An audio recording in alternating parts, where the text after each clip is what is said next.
Buenas tardes a todos y a todas. Agradecer a quienes están siguiendo esta conferencia internacional denominada Desafíos para la Investigación Educativa a partir de la pandemia.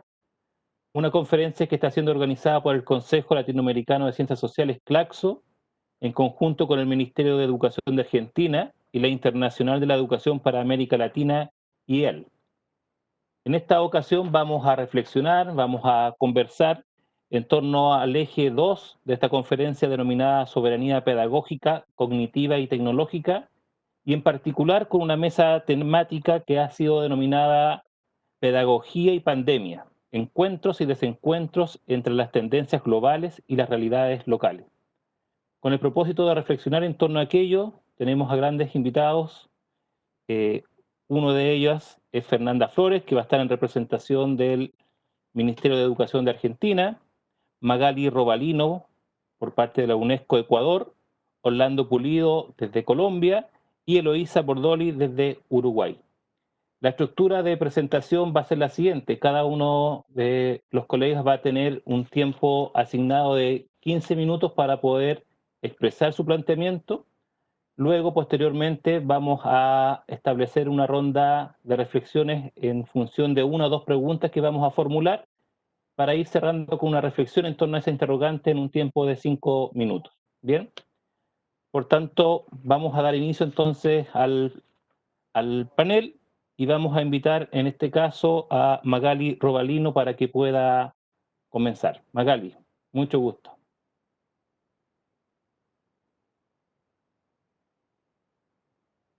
Bueno, muchas gracias por la invitación. Un afectuoso saludo a los colegas, a las colegas, a la organización y por supuesto un gusto compartir con ustedes, con Fernanda, con Eduardo, Orlando y Eloísa. Qué gusto volver a encontrarnos. Empezar mencionando que yo represento ahora mismo a la Red Estrado y al Centro Nacional de Investigaciones Sociales y Educativas. Hago esta precisión porque terminé mi tiempo en la UNESCO hace unos meses, así que es importante señalarlo. Quisiera mencionar que yo voy a hablar desde el Ecuador con referencia en algunos temas del contexto latinoamericano, y estos temas surgen de las reflexiones y producciones que estamos haciendo, que hemos hecho durante el periodo de la pandemia, a partir de la iniciativa que tomamos un grupo de profesionales para construir un espacio de conocimiento al que hemos denominado Coalición por el Derecho a la Educación en el Ecuador. Por lo tanto, va a ser una referencia importante lo que ha estado pasando en mi país. Y en el tiempo que tengo, me gustaría levantar 5 puntos que surgen del contexto y dejar colocados 5 desafíos para pensar la pospandemia, aunque la pospandemia prácticamente está empezando, pese a que la pandemia todavía no ha pasado. Estos 5 puntos se refieren a las desigualdades sociales y económicas como un aspecto central de esta crisis, los efectos de la educación virtual para poblaciones en contextos de pobreza creciente, un tercer punto referido a la crisis del currículo único y las evaluaciones estandarizadas, uno cuarto referido a esta ineficiencia que ha mostrado la gestión vertical, centralista, controladora, y un punto final sobre el que me voy a detener un poquito, referido al tema docente como uno de los factores cruciales para sostener los sistemas educativos, sabiendo que cuando hablamos de docentes o yo hablo de docentes me refiero a los profesionales de la educación, a los que elaboran en el ministerio, en el territorio y por supuesto a los maestros, maestras del sistema público de educación y también privado. Sobre el punto 1, desigualdades y brechas sociales y económicas al desnudo. La emergencia sanitaria, como se ha mencionado mucho, ha colocado un gran reflector sobre el sistema educativo y, en palabras de Ricardo Cuenca, ha mostrado con toda su crudeza las desigualdades educativas. Más aún, la pandemia ha puesto al descubierto en su real dimensión las profundas desigualdades estructurales de los países y las debilidades del sistema público de salud, de educación y de protección social. Estas desigualdades o las brechas, como hoy llamamos, que no son otra cosa sino la manera de cuantificar las desigualdades, no provienen de la emergencia, no se originan con la emergencia. Las desigualdades, las brechas provienen de una estructura, de un modelo de desarrollo que prioriza el crecimiento económico y la rentabilidad del gran capital sobre el bienestar y los derechos humanos. La emergencia ha profundizado y ampliado estas desigualdades y estas brechas y ha puesto también, en palabras de Pajuelo, en evidencia la tremenda precariedad institucional, la informalidad, la ausencia de conciencia cívica y la desintegración social. Esta emergencia, por otra parte, de acuerdo con Boaventura de Sousa Santos, encontró a un Estado inhabilitado por las políticas impulsadas durante varias décadas, un Estado disminuido, sin condiciones para responder, defendiendo la vida y la dignidad de las personas. Un segundo punto tiene que ver con el contexto social de pobreza para una educación virtual que ha sido la respuesta o que ha tenido que ser la respuesta de los países. La emergencia pulverizó, por lo menos en el caso del Ecuador y creo que en otros países también, el mito de la modernidad y de la expansión tecnológica. Las brechas de conectividad no son otra cosa que una expresión de las desigualdades sociales y de las desigualdades educativas. Esta afirmación, en el caso del Ecuador, la sustento haciendo un paralelo entre las cifras de pobreza y el acceso a la tecnología, que resulta un ejercicio bien interesante. Según el Instituto Nacional de Estadísticas y Censos, es decir, estas son cifras oficiales, a diciembre del 2019, ahora estos datos tienen que ser todavía más graves, la pobreza extrema a nivel nacional se ubicó, y voy a redondear los datos, ¿no? Los porcentajes. La pobreza extrema a nivel nacional se ubicó en 9%. Y esto, 4.3 corresponde al área urbana y 18.7 al área rural. La tasa de pobreza multidimensional alcanzó el 38% a nivel nacional, 22.7 en la zona urbana y más del 70 en la zona rural. La tasa de pobreza extrema multidimensional a nivel nacional alcanzó el 17%, del porcentaje del cual el 5 es del área urbana y el 42 es del área rural. Si correlacionamos estos datos con las cifras de acceso a la tecnología, también de acuerdo al Instituto Nacional de Estadísticas, a finales del 2018, también estos datos tienen que haber ahora cambiado, solo el 24.5% de hogares ecuatorianos disponía de una computadora de escritorio. Fíjense ustedes, pero apenas el 11% tenía una computadora de escritorio y una portátil. Un dato interesante considerando que en los hogares, especialmente en las familias de escasos recursos, hay muchos, o por lo menos más de un estudiante. Solo el 37% de hogares a nivel nacional tenía internet. O sea, ni 4 personas de cada 10 tenían internet. En el Ecuador no 4 personas, 4 hogares. Y por otro lado, nuevamente aparece la brecha entre zona urbana y zona rural.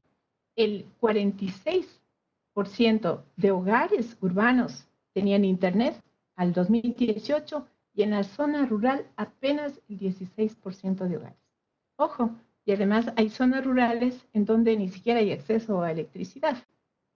Ahora bien, la respuesta gubernamental en el campo de la economía fue cubrir el déficit fiscal con leyes y medidas que permiten el despido de los trabajadores, eliminan plazas de trabajo en el sector público, liquidan empresas públicas, reducen la jornada laboral de los empleados públicos y por lo tanto reducen el salario, y entre ellos a los docentes, entre otras medidas, que finalmente está traduciéndose en que el altísimo costo de la crisis está recayendo fundamentalmente en los sectores pobres del Ecuador, algo que también está pasando en los otros países. En el campo educativo, la decisión fue pasar, igual en muchos países, pasar a la modalidad de educación virtual, a distancia. Inicialmente fue la educación virtual bajo el supuesto de que la mayoría de familias tenía acceso a equipos, a internet, a redes, que como vemos era un supuesto falso.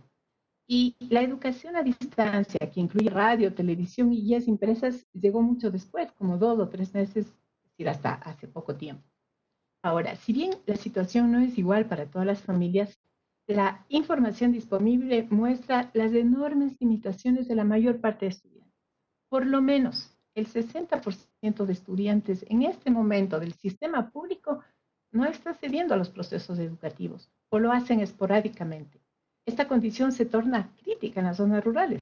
Por lo tanto, está afectando seriamente a la educación para las poblaciones indígenas, para las personas en condiciones de discapacidad, para jóvenes y adultos, en fin.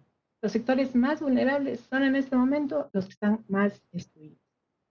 Ahora, si la educación a distancia, y este es un tema para discutir largamente, es la única posibilidad de continuar el aprendizaje, las limitaciones para acceder a la tecnología se ha convertido hoy en un factor de profundización de la exclusión y de la discriminación.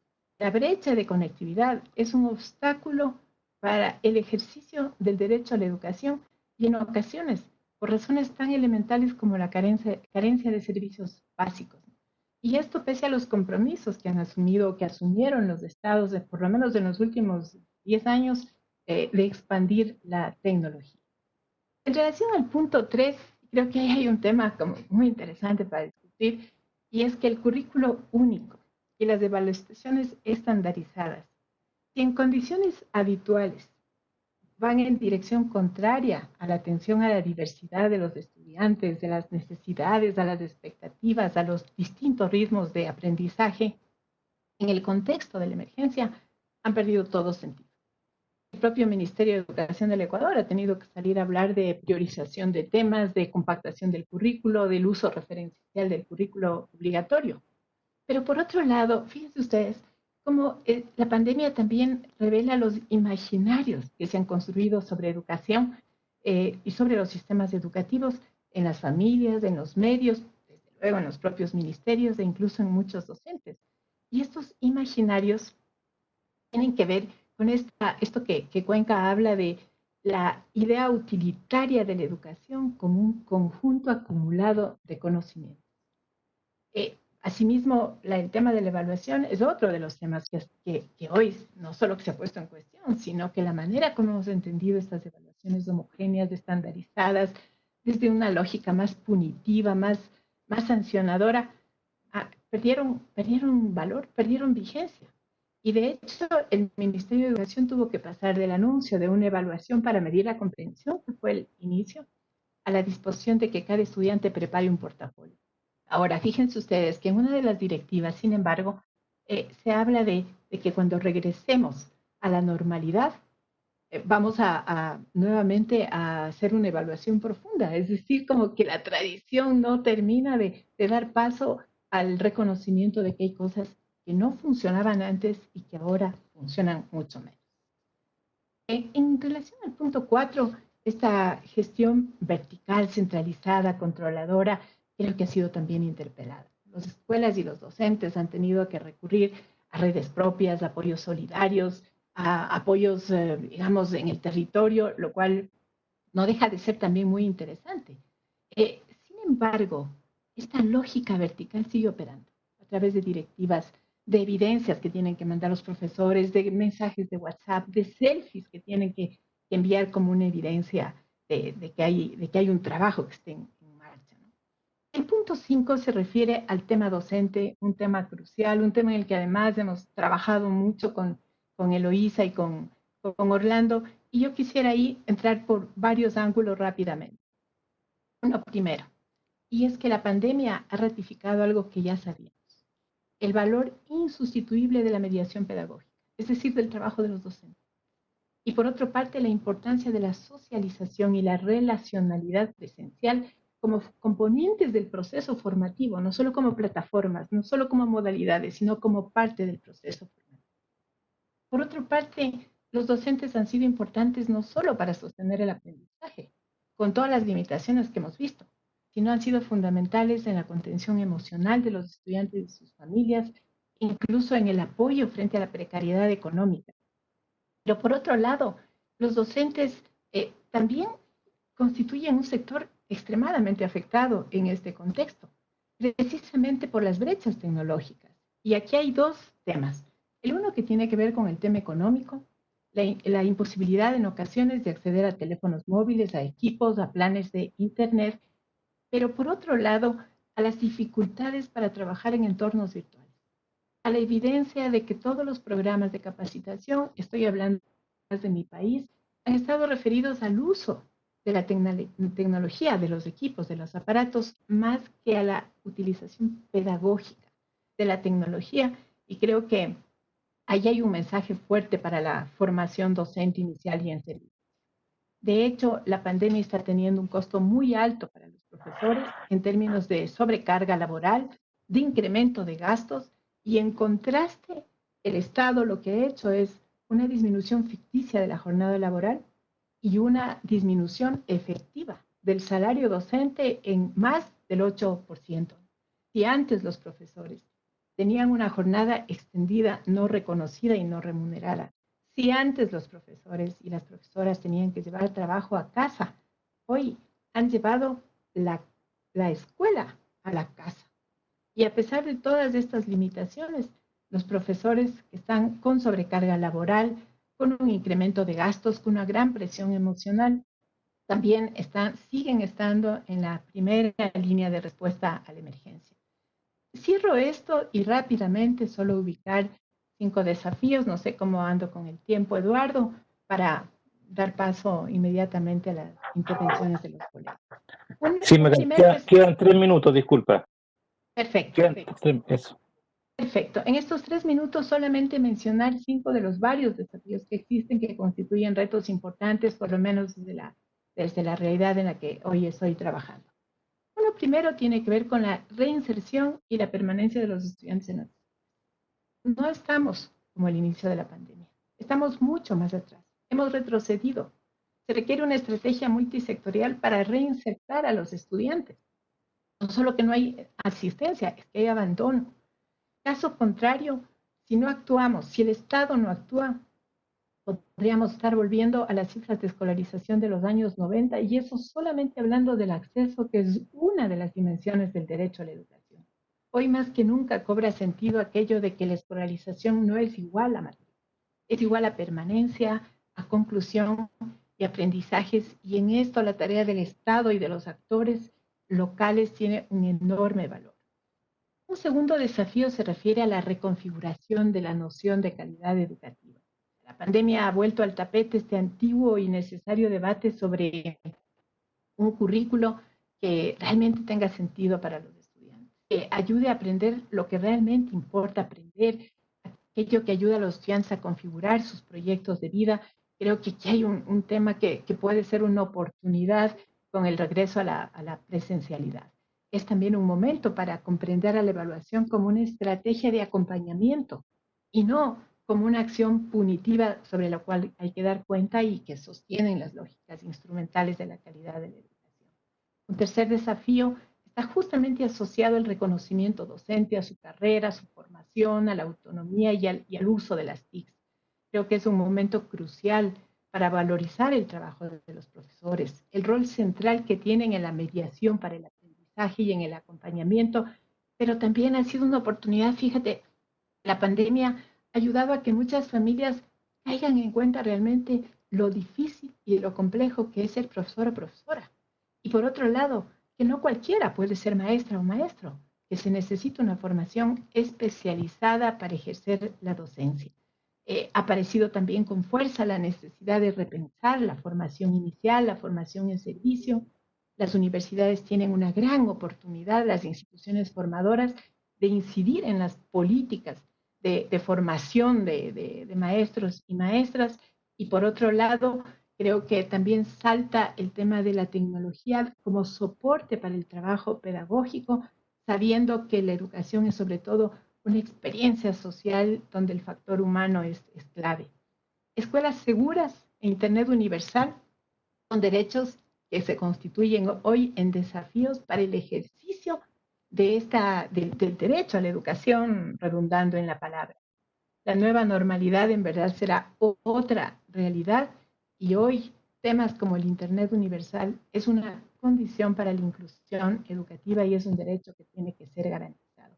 Cierro con un último desafío de los muchos que quedan y que seguramente revisaremos y tiene que ver con la gestión desconcentrada con un enfoque territorial, un tema muy fuerte porque el verticalismo se niega a abrir espacios. Me parece, para concluir, estamos frente a un riesgo y a una oportunidad. Un riesgo, el riesgo es hacer algunas adaptaciones y repetirnos. Todavía hay la esperanza de que volveremos a la normalidad, al currículo que conocemos, a las estrategias que conocemos y a la evaluación que conocemos. Pero por otro lado, también hay la oportunidad de reinventar, de repensar, de transformar y de cuestionar las estructuras que son la base de todo lo que hoy estamos viendo en términos de desigualdades y de limitaciones para el ejercicio de los derechos. Hasta aquí llego. Bien, muchas gracias Magali por tus interesantes reflexiones. A continuación vamos a escuchar a Orlando Pulido desde Colombia, quien también va a hacer uso de la palabra en relación a esta mesa temática Pedagogía y Pandemia, encuentros y desencuentros entre las tendencias globales y las realidades locales. Bienvenido, Orlando. Gracias, Eduardo. Bueno, un saludo a todas, Eloísa, Fernanda, Magali. Gusto verlas algunas de nuevo. Bueno,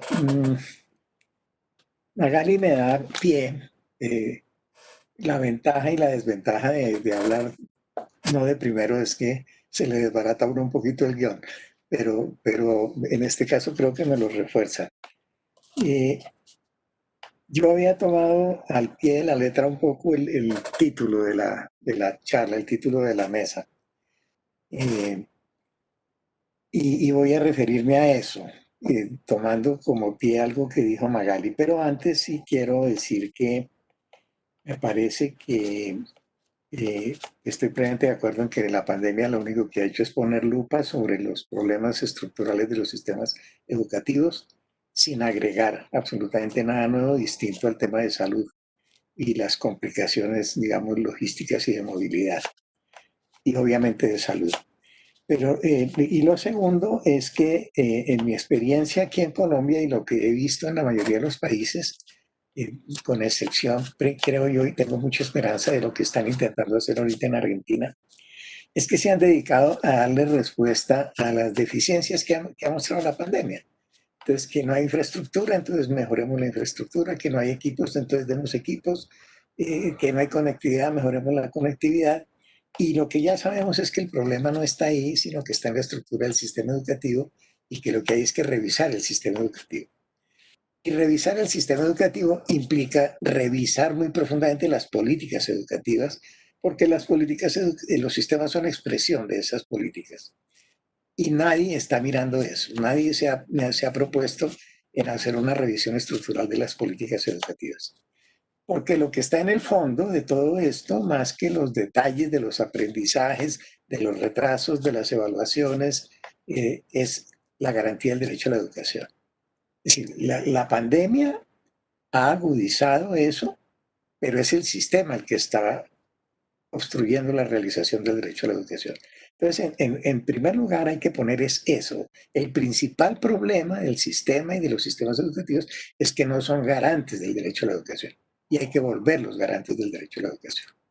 Eso implica modificar toda la estructura conceptual y metodológica de las políticas educativas, que hoy son políticas neoliberales que se mueven por demanda con focalización hacia sectores denominados vulnerables, cuando lo que se necesita son políticas por oferta desde el Estado con carácter universal, de gratuidad, de obligatoriedad, y políticas que yo llamo expansivas, en vez de transformistas, utilizando lenguaje gramsciano, en el sentido de que tienen que ser políticas que tiendan a ser cada vez más radicalmente democráticas y menos radicalmente restrictivas, como están siendo hasta ahora las políticas neoliberales. Dicho eso, y tomando al pie de la letra un poco el título de la mesa de encuentros y desencuentros entre las tendencias globales y las realidades locales, yo quiero empezar diciendo que entre más local es la realidad que analicemos, más profundo es el desencuentro.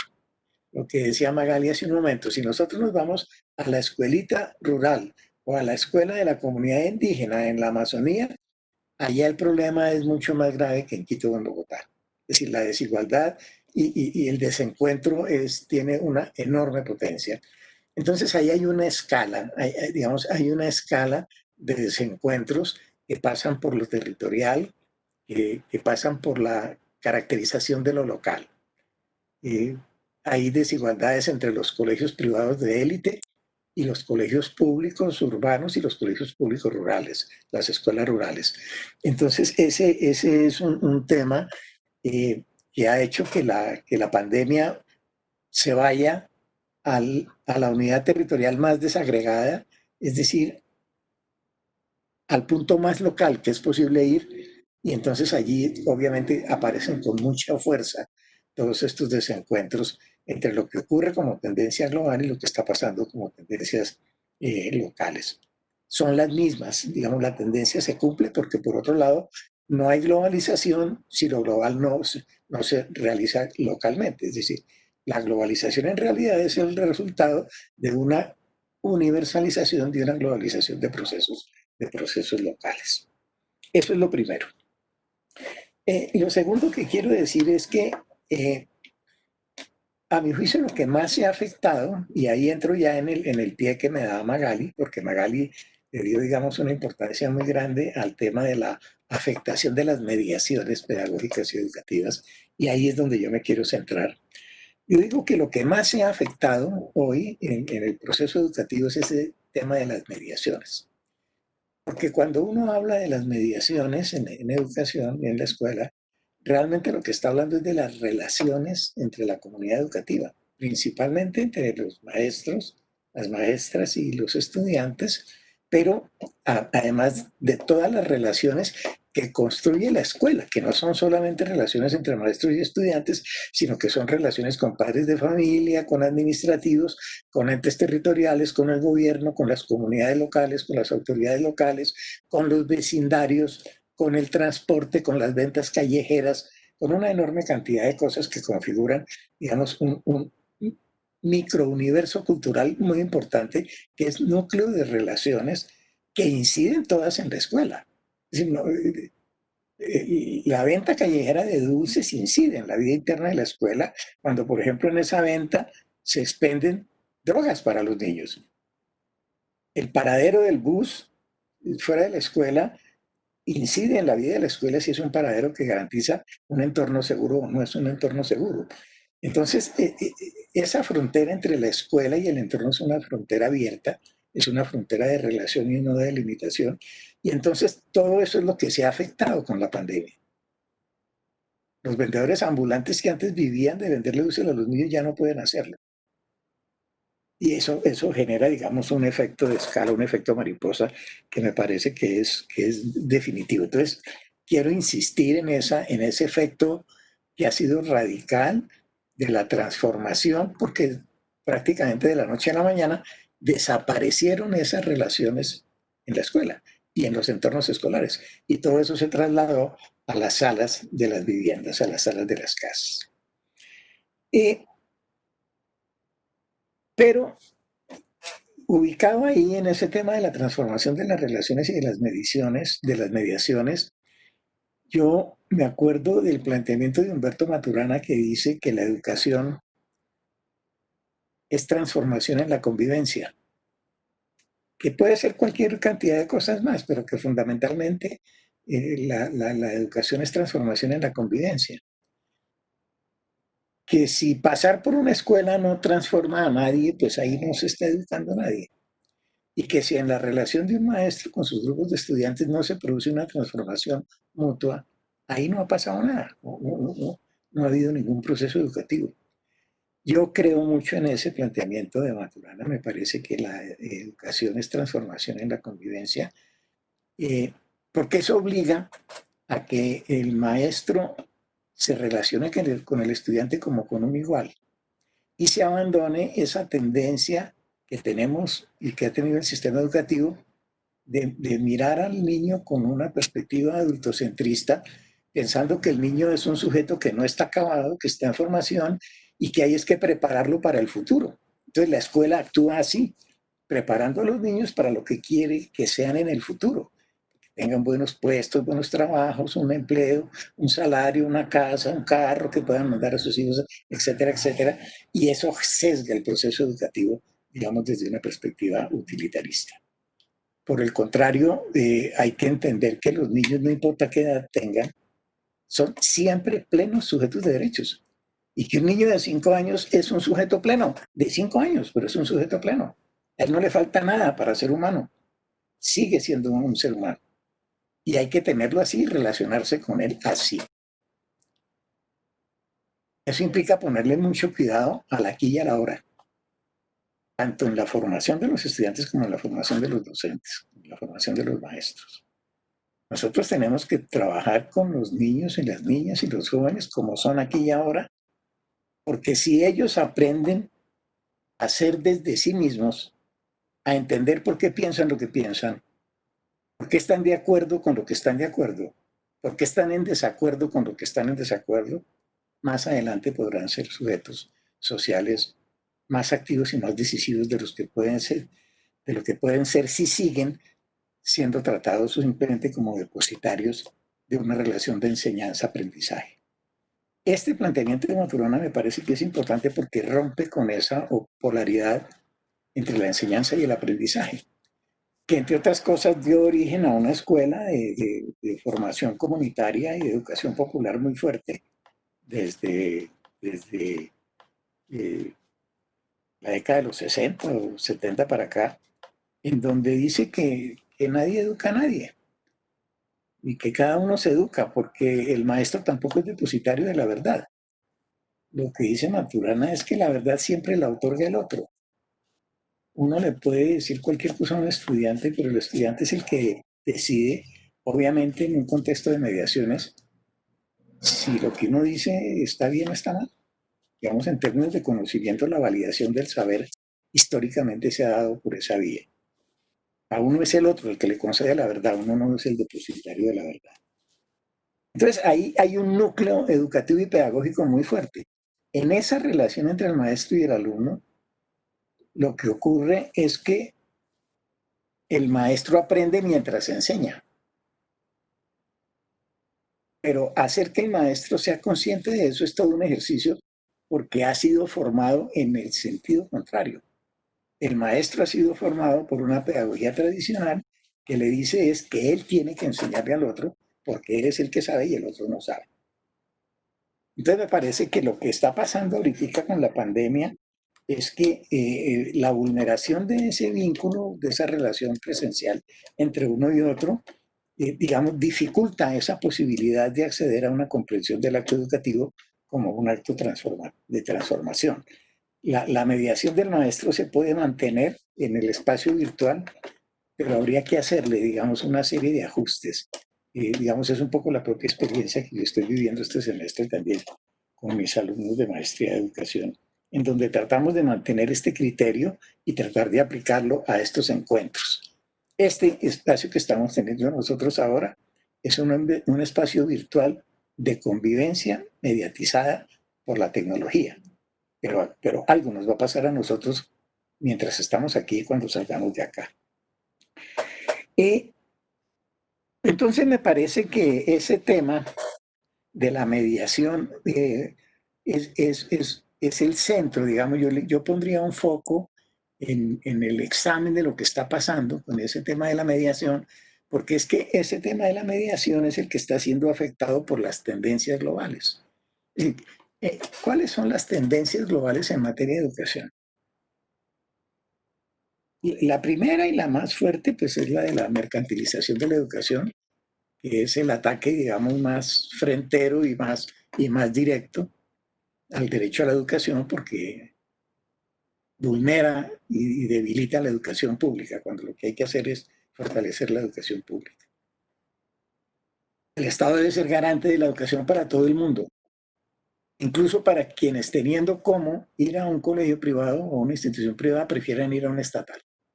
Eso es problema de ellos. El deber del Estado es garantizarle el acceso y la permanencia en la educación a todo el mundo, sin distingo de ninguna clase. Ni porque tiene plata, ni porque no tiene plata. Es el conjunto de la sociedad. Esa tendencia mercantilizadora hoy se está viendo fortalecida en el contexto de la pandemia, porque esa tendencia mercantilizadora, digamos, se expresa en dos niveles, en los procesos de exoprivatización o de oferta por sectores privados, pero también en los de apropiación de lógicas de gestión internas en las escuelas públicas. Y está manejada por conglomerados internacionales que son los que tienen hoy el control sobre las plataformas que hacen posible la educación virtual. Ahí hay un verdadero oligopolio que se está fortaleciendo en este contexto. Y ese traslado de los procesos educativos a los productos de estas plataformas, de estos conglomerados, que son las plataformas, los paquetes, etcétera, vienen acompañados por un cambio en la valoración del maestro que ya está siendo reemplazado por el coach. Entonces ahora ya no se habla tanto de educación ni de formación como de coaching. Y los maestros en estas plataformas no son maestros y docentes, sino que son facilitadores. Y todo eso es simplemente la expresión de un fenómeno muy fuerte y radical de despedagogización de la educación a través, digamos, de todas estas tendencias que son globales, pero que son las que se están, digamos, imponiendo en este momento. Y eso tiene un efecto, digamos, micro más importante, y es que esa despedagogización se traslada hacia un sobredimensionamiento de la didactización. Es decir, lo que se vuelve importante ya no es la relación pedagógica que hay en el acto educativo, sino cómo hacemos para que formal y técnicamente el ejercicio funcione bien y la plataforma se pueda utilizar y yo pueda cumplir mis contenidos y yo pueda hacer la evaluación, y todo tiene que ver es con las técnicas que facilitan o complican más esa relación. Y eso, digamos, por último, revierte esa ecuación de la relación entre enseñanza y aprendizaje, porque viene a fortalecer nuevamente la enseñanza. Es decir, lo que se pone ahora en relieve, lo que se está poniendo en valor con todo este fenómeno, que es, digamos, el acumulado que va a dejar cuando se termine la pandemia, el consolidado que va a dejar todo esto cuando la marea baje, va a ser eso, digamos, un exceso de didactización, un énfasis en los aprendizajes, a ver, que, como decía Magali, volver a recomponer otra vez las mediaciones pedagógicas que se vivían al interior de la escuela y volver a recomponer las mediaciones pedagógicas de la escuela con el entorno, con las instituciones educativas, con las autoridades educativas, con la sociedad, con el vecindario, con la familia, etcétera, etcétera. Me parece que por ahí hay unas líneas de trabajo que, digamos, indican. Y todo esto, digo yo, insisto mucho en eso, tiene que hacerse es en clave de reformulación de las políticas educativas en general. Eduardo, creo que me ajusté a los 3 minutos que faltaban. Sí, muy bien, Orlando. Gracias por el ajuste. No, a ustedes, gracias. Bien, siguiendo con este interesante panel, le vamos a dar el uso de la palabra a Eloísa Bordoli, quien va a reflexionar ahora desde una perspectiva desde su país, Uruguay. Tienes el uso de la palabra, Eloísa. Bueno, buenas tardes a todas y a todos. Es un gusto saludarlos desde el paisito, y también es un gusto muy grande compartir esta mesa con estimados y prestigiosos colegas latinoamericanos. Es un reencuentro en un nuevo formato con muchos de ellos. Así que bueno, muchas gracias por la invitación y por este espacio para compartir entre nosotros.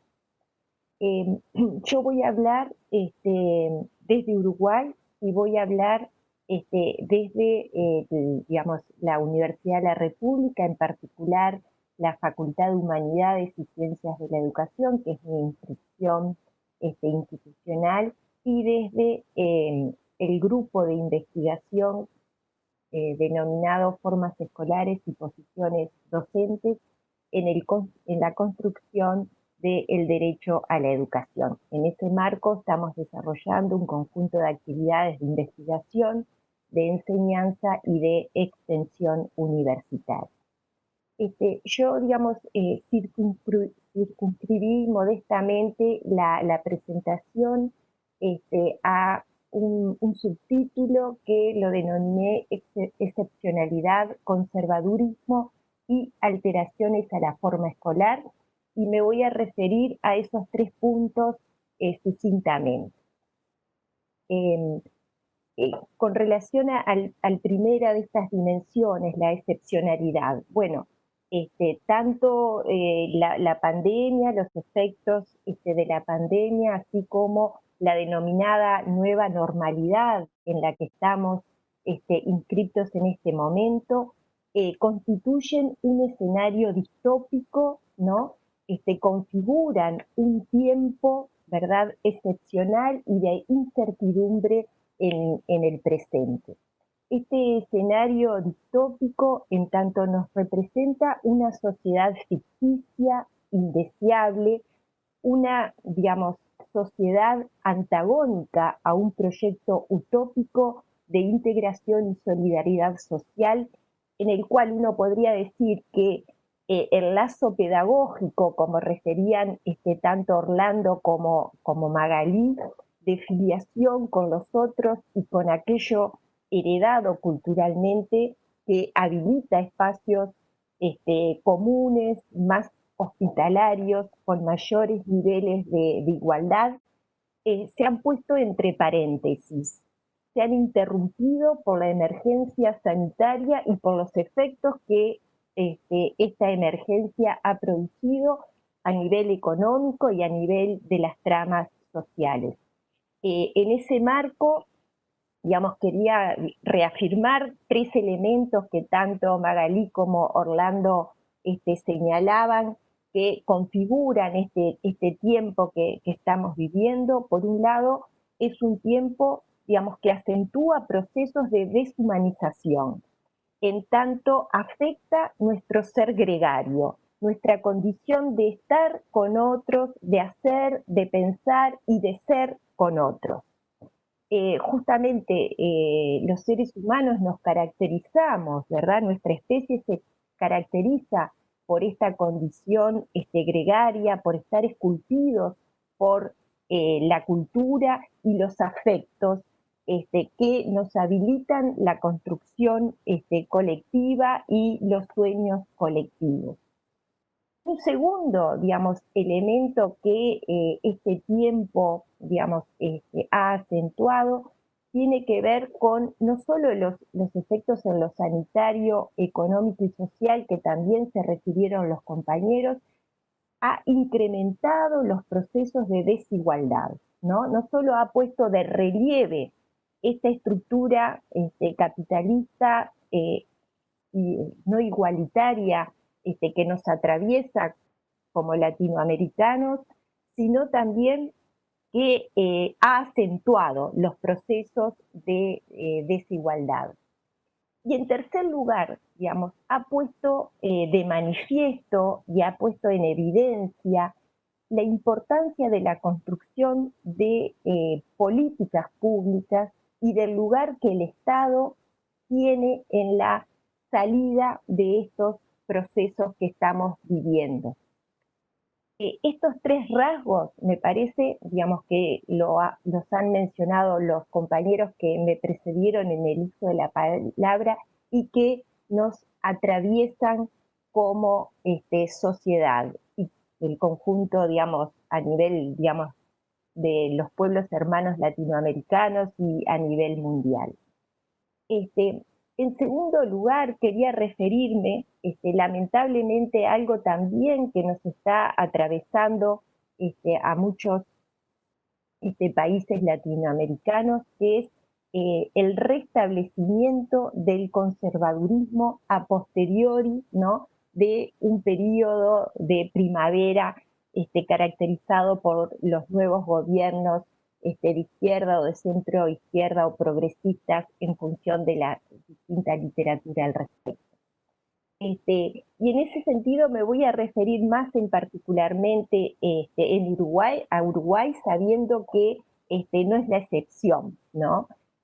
Pero en ese marco uno, digamos, puede visualizar que en nuestro país, en Uruguay, el primer brote, digamos, de COVID se identifica el 13 de marzo, a poquitos días de la asunción de un nuevo gobierno que había asumido el 1 de marzo de este año, conformado por una amplia coalición de partidos conservadores y ubicados a la derecha y a la extrema derecha del espectro político.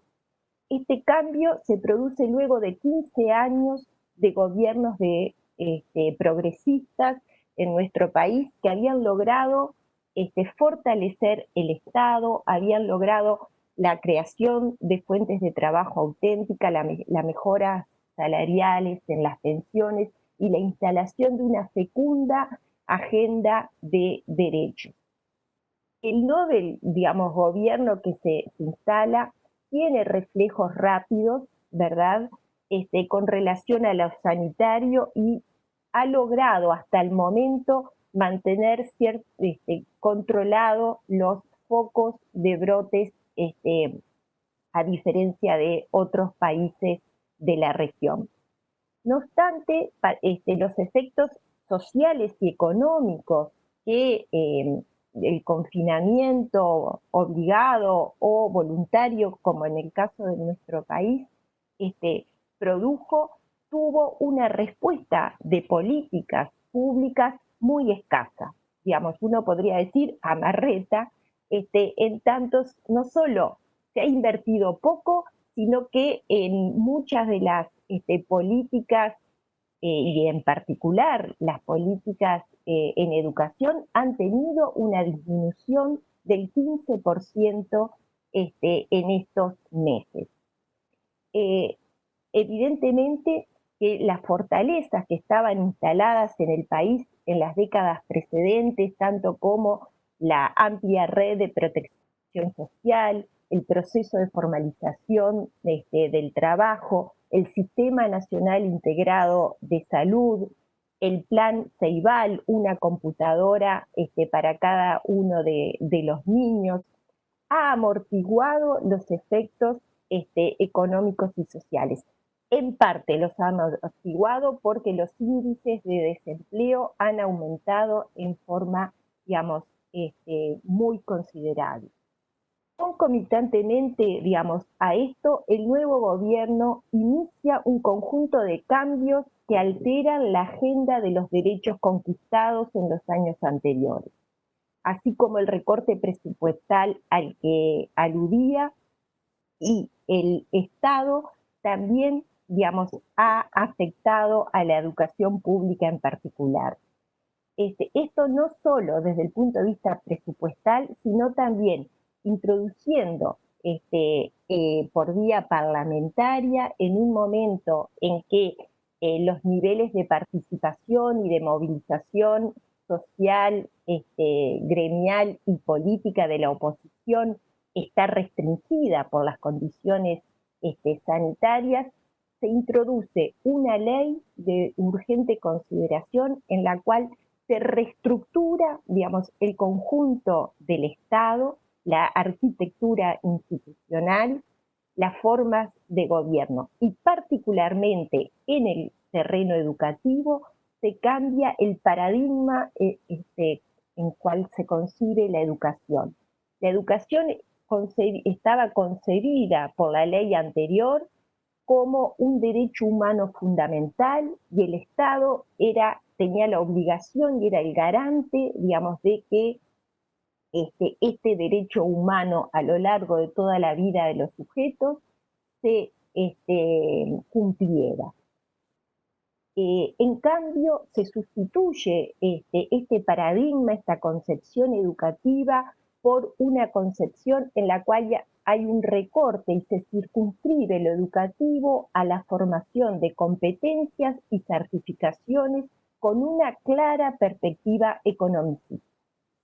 Se plantean también cambios en las formas institucionales de organización, en las formas de gobierno de la educación pública, en el lugar que tienen la estructura de los entes autónomos públicos que tienen una larga tradición en el Uruguay, se sustituye por un rol protagónico, centralista, del Ministerio de Educación y Cultura. También se establecen modificaciones al quinto punto que aludía Magalí, tanto en la formación docente como en las condiciones de trabajo docente, habilitando la posibilidad de creación de un nuevo estatuto docente menos garantista que el que actualmente se da.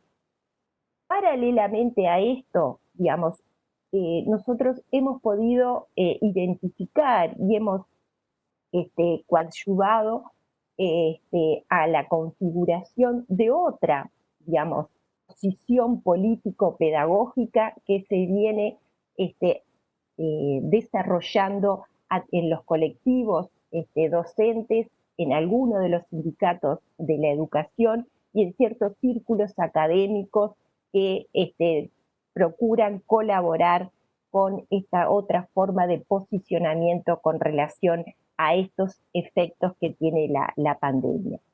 En ese marco uno podría decir, digamos, en síntesis, que hemos podido identificar dos grandes posiciones político-pedagógicas en torno a cómo se para la educación pública frente a los efectos de la pandemia.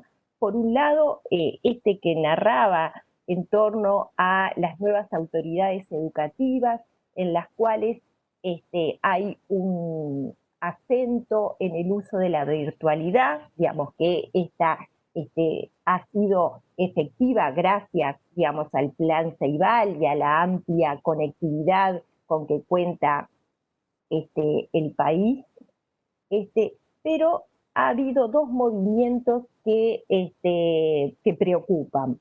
Por un lado, se ha establecido el reintegro, estamos en una cuarta fase de reintegro y de una enseñanza mixta que combina la presencialidad con instancias virtuales por medio de grupos más pequeños. Se señala que el carácter es voluntario de la asistencia de los niños y adolescentes a clase. Este carácter voluntario, digamos, de alguna manera lo que hace es reafirmar los procesos de desigualdad que no solo sociales, sino también en los aprendizajes que en las escuelas se venían desarrollando. Por otro lado, hay una desresponsabilización del Estado en tanto se delega, digamos, en las familias y en los estudiantes la decisión de asistir o no asistir.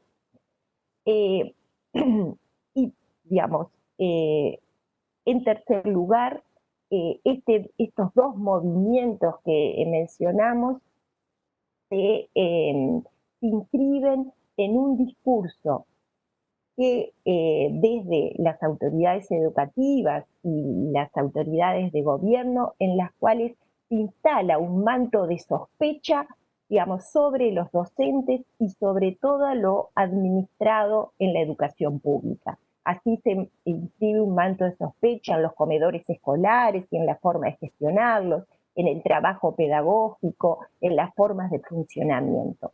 Eso se instala en el universo simbólico y por supuesto en todos los organismos de repercusión de los grandes medios de comunicación. Paralelamente a esta posición político-pedagógica, digamos, que se inscribe en las autoridades educativas, hemos podido, como decía, ubicar otra, digamos, posición político-pedagógica en la cual que está representada por diversos, heterogéneos colectivos docentes de diferentes manifestaciones que ubican este tiempo en los desafíos que traía Magalí, como un tiempo para repensar estas formas escolares tradicionales, en poner a discusión el currículum único, la evaluación estandarizada, los modos centralizados y la no consideración del territorio en el proceso educativo. En esta dimensión, digamos, de ubicar una reflexión pedagógica, un debate, al tiempo que defender, digamos, a la educación pública, distintos colectivos docentes han ubicado la necesidad de repensar esta doble dimensión de lo escolar, una dimensión no solo como ese dispositivo moderno heredado, que tiene una codificación institucional, que transmite determinados rituales y hábitos tanto para los estudiantes como para los docentes a través de este currículum muchas veces monolítico, estos diseños de evaluación estandarizado que también son internacionales, los marcos normativos, sino también la necesidad de ubicar la pluralidad de las escuelas, ubicar, digamos, la dimensión de lo territorial, la escuela situada, de conjugar una gramática plural en la configuración de las formas escolares. Paralelamente a esta reflexión pedagógica en torno a esta doble dimensión más universal y más territorial de repensar las formas escolares, que uno podría decir tiene una dimensión de lo material, también se ha ubicado la necesidad de pensar los sentidos de lo escolar, ¿no? ¿Cuáles, digamos,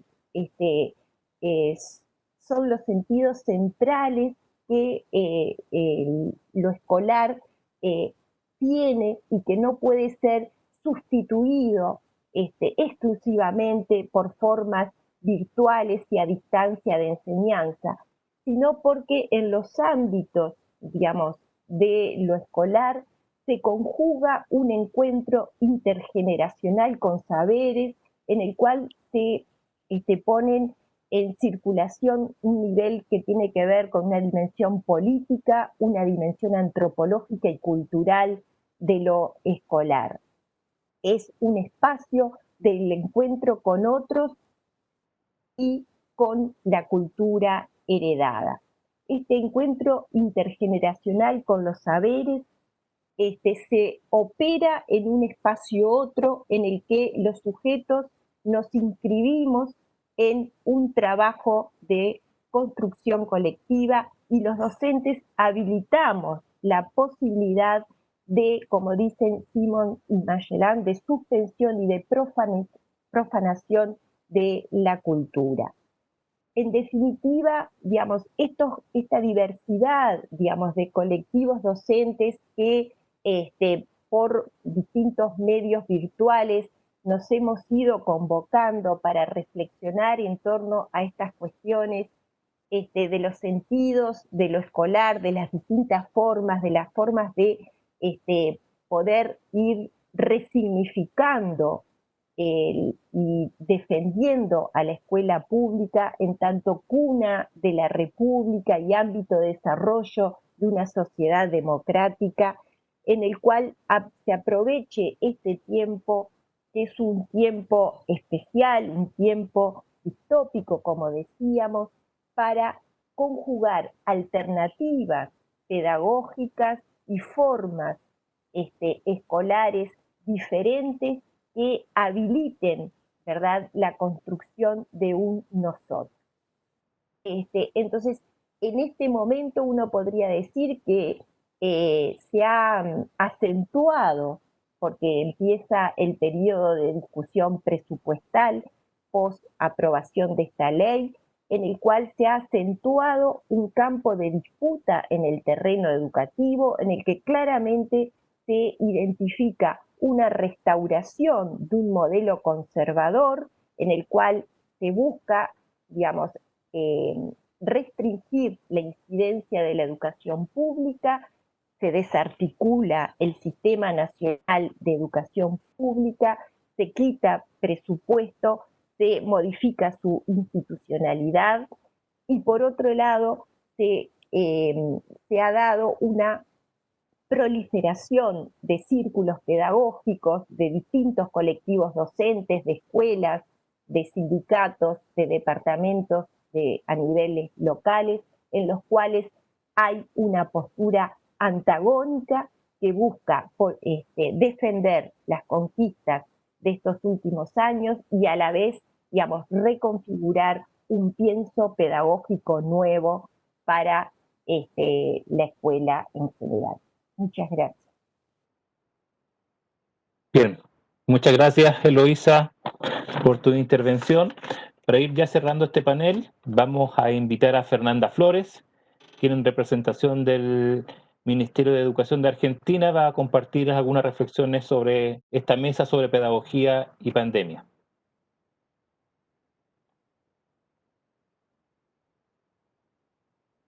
No te escuchamos. ¿Ahora? Ahora sí. Sí, Fernanda. ¿Qué tal? Buenas tardes a todas y a todos. Magalí, Eloísa, Orlando, Eduardo. Soy última y no voy a redundar en diagnósticos compartidos y en interesantes dimensiones que los colegas desarrollaron. Quizás me voy a centrar en los aspectos y los desafíos que las gestiones asumimos en relación a una situación tan excepcional como la que estamos atravesando. Y para comenzar, lo digo y me lo digo, resulta insoslayable reparar un momento en el mayor desafío que los sistemas educativos han enfrentado en décadas, que es que las instituciones educativas cierren, afectando a más de 1.600 millones de estudiantes en el mundo. Se calcula que es más del 90% de la matrícula mundial que suspendió la presencialidad en las escuelas. En el mes de julio, las escuelas de 160 países en el mundo permanecían cerradas. Y hablando de distopías, Eloísa, vaya distopía el pensar y en reparar en los desafíos y en la excepcionalidad de esta situación. Por supuesto que en esta tensión que nos convoca en este panel sobre la tendencia global y las situaciones locales,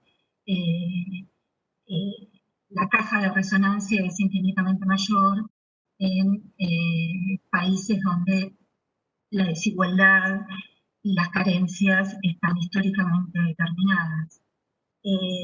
A propósito de esto, recordaba que ya el 10 de marzo, en la Argentina, el aislamiento se dio inicio el 19-20 de marzo. Las escuelas suspendieron sus clases el 15. El 10 de marzo, ya la Internacional de la Educación, en una declaración, alertaba a los gobiernos sobre la crisis educativa que implicarían los impactos de la crisis educativa. Dicho esto, en la Argentina, ustedes sabrán, yo formo parte de una gestión que asumió el mandato el 10 de diciembre de 2019, con lo cual, si había un escenario que no imaginábamos, era este. Y 2 meses y poquito de haber asumido, bueno, hubo que pensar y repensar una serie de medidas para afrontar esta pero quería más o menos comentarles que, bueno, había organizado la presentación en torno de qué recibimos como gestión, qué hicimos y qué creemos que necesitamos hacer. Escuchando a Eloísa, pensaba, y decía, esto a los argentinos nos resuena altamente conocido. El ajuste en educación, el maltrato a los docentes, el destrato y la subestimación de la educación pública. Nosotros tuvimos un presidente entre los años 2015 y 2019 que le hablaba a la ciudadanía con pena sobre aquellos que habían caído en la escuela pública. Esa era la figura que utilizaba. De modo que en los últimos 4 años, las políticas de ajuste y de feroz endeudamiento que padeció mi país dejaron un panorama social crítico y con un impacto todavía no medible en el sistema educativo nacional. Más de la mitad de las niñas, niños y jóvenes en condiciones de riesgo alimentario y nutricional. En la Argentina el 80% de las escuelas provee algún tipo de servicio alimentario. En la Argentina se entregan 2,5 millones de desayunos, 3,5 millones de almuerzos, otro tanto de meriendas diarias. Casi el 20% de niñas, niños y jóvenes en el país sufren algún tipo de privación educativa. Por caso, escuchando a Magalí, recordaba que casi el 20% de los jóvenes entre los 3 y 17 años no tienen acceso a Internet, un 40% no poseen de dispositivos para realizar sus tareas educativas.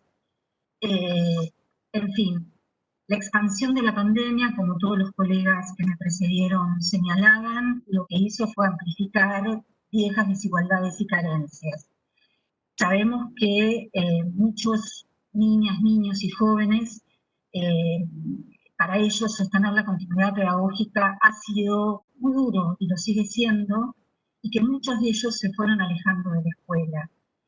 Por varias razones, por dificultades en el acceso a la tecnología, por diversas situaciones familiares, pero también por la falta de motivación. La escuela no es solo el espacio, el lugar donde se imparten conocimientos, donde se aprende, sino que también es el espacio donde se desarrollan vínculos, donde se está con el otro, donde se come. La escuela, sobre todo para los sectores populares, es el espacio donde se come. De modo que la falta de motivación, atenta directamente sobre la continuidad pedagógica y las trayectorias educativas de nuestros estudiantes. Pero también la pandemia visibilizó otras desigualdades, también históricas, y sobre todo la recarga del trabajo que asumen las mujeres, no solamente al interior de los hogares, sino también en los comedores comunitarios, en los comedores de las organizaciones barriales, las mujeres que trabajan en el sector de la salud y por supuesto la docencia. ¿Sí? Es decir que esto que comentábamos recién de las desigualdades y de la amplificación de las desigualdades se refuerzan en el caso de las mujeres. ¿Qué hicimos?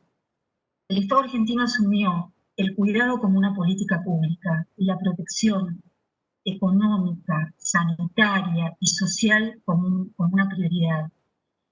Nosotros entendemos que el cuidado de las familias, de los hogares, es también una manera de pensar la política educativa. De modo que una de las medidas urgentes que tomamos fue la implementación de una medida que implica transferencia monetaria, transferencia de recursos. Nosotros lo denominamos ingreso familiar de emergencia, que alcanzó a 9 millones de compatriotas, de los cuales la mitad son jóvenes y más de la mitad son mujeres. Nuevamente volvemos a los invisibilizados o a los postergados. Por esta medida se evitó que casi 3 millones de personas cayeran en la pobreza. Además del apoyo y el refuerzo alimentario, también una política pública muy fuerte y de cuidado fue de protección del empleo. El Estado argentino asumió el sostenimiento de los salarios en más de 300.000 empresas con una asistencia que nosotros denominamos asistencia al salario y a la producción. En materia educativa, estrictamente, ¿qué hicimos? En primer lugar, las jurisdicciones, las provincias, ustedes saben que el sistema educativo argentino tiene una organización federal de gestión, y las jurisdicciones o las provincias tuvieron que adecuar las formas no solo de prestar el servicio educativo, sino también de prestar el servicio alimentario. Eso implicó una logística que comprometió no solamente al personal de las escuelas, que solidariamente tuvieron una presencia muy importante allí, sino también a otros actores, hablando de lo territorial, como por ejemplo organizaciones barriales, asociaciones de padres, cooperadoras escolares, como las denominamos en la Argentina, sostuvieron la entrega de bolsones o módulos alimentarios, que además incluía la distribución de los cuadernillos pedagógicos en formato papel, que quizás en aquellas regiones remotas de la ruralidad o con dificultades para el acceso a las tecnologías, era el único modo de llegar a esos hogares. En materia de sostenimiento de los aprendizajes, nosotros desarrollamos un programa nacional que se llama Seguimos Educando, que lo que nos planteamos como prioridad fue, a través de este sistema multimedial que implica un sitio web, programas de radio y televisión, y esta distribución de cuadernillos en formato papel, garantizar la continuidad de los aprendizajes, el apoyo a los docentes y también a las familias, porque las familias estuvieron fuertemente implicadas en el sostenimiento de las tareas de los chicos en sus casas. No quiero ahondar más en otros detalles para no excederme en el tiempo, pero justamente a propósito de estas estrategias que nosotros fuimos desarrollando a lo largo de estos 4 o 5 meses de aislamiento social obligatorio, el Ministerio de Educación realizó una encuesta precisamente para conocer en la voz de los directores y de los hogares cómo había resultado el sostenimiento de la continuidad pedagógica. Todas las escuelas, en la voz de los directivos, dijeron que llevaron adelante estrategias y propuestas de continuidad pedagógica. Y el 95% de los hogares consultados también respondió que habían recibido las propuestas pedagógicas. Sin embargo, y en esto vuelvo a lo que ya se dijo, las disparidades en las experiencias claramente se notan en gran medida por los recursos disponibles. Menos de la mitad de los hogares encuestados tienen un servicio estable y de calidad de Internet. El 53% de los hogares no cuenta con una computadora exclusiva para el uso de las tareas educativas. Es una postal muy frecuente en determinados sectores de los hogares argentinos, que el único dispositivo móvil es el que se comparte para las tareas del colegio, para las tareas del trabajo y para otro tipo de funciones. Claramente el piso tecnológico de los hogares que asisten a escuelas del sector privado es superior o duplica en calidad a los hogares del sector estatal. Coincidentemente, el teléfono celular fue el medio declarado masivamente como medio de contacto, además, entre docentes, directivos y familias. De cada 4 directivos señalaron que la escuela tuvo contacto con los estudiantes más de una vez en la semana. El uso de medios electrónicos, el uso de plataformas, también da cuenta de esta disparidad. El uso de plataformas para reuniones virtuales, en el sector estatal tuvo una cobertura de casi 20%, mientras que el 73% de las escuelas del sector privado sí lo pudieron hacer. En fin, disparidades e inequidades que la pandemia pone de manifiesto, pero que no son desconocidas. Un dato que me resultó personalmente muy ilustrativo es la percepción de los jóvenes. Casi el 60% de los estudiantes señaló que fue excesiva la carga de tareas a realizar en sus hogares. Sin embargo, 8 de cada 10 reconocen que aprendieron contenidos significativos, y que el 47% aprendió a utilizar estas plataformas virtuales, y que además un 70% señaló y manifestó que estos dispositivos se sostengan y se mantengan cuando volvamos a la presencialidad de las escuelas. La vuelta a clase, brevemente. así como la decisión de las escuelas ha sido una decisión sumamente compleja, controversial, difícil, es mucho más difícil pensar la reapertura de las escuelas por los riesgos, por las incertidumbres que esto implica. Mantener las escuelas cerradas por mucho tiempo tampoco es una situación que se pueda sostener por el riesgo no solamente académico, sino por el impacto emocional en nuestras niñas, niños y jóvenes. Leía hace unos días atrás un informe de UNICEF que más de 40 millones de niños dejaron de asistir al nivel inicial, como le denominamos en la Argentina, las escuelas infantiles. Antonio Guterres, secretario general de ONU, señalaba en un último informe que se proyecta que unos 24 millones de estudiantes van a dejar de ir a los establecimientos educativos, y lo planteó en términos de catástrofe generacional. 24 millones de estudiantes. De modo que la reapertura de las escuelas necesariamente van a implicar una cantidad de desafíos y de incluso hasta de incertidumbres que debemos asumir como tal. Actualmente en la Argentina 9 provincias están iniciando un proceso de retomar las clases presenciales de manera muy escalonada y con una vigilancia epidemiológica muy certera, porque en verdad todo está sujeto a cómo evoluciona la circulación del virus y cuántos rebrotes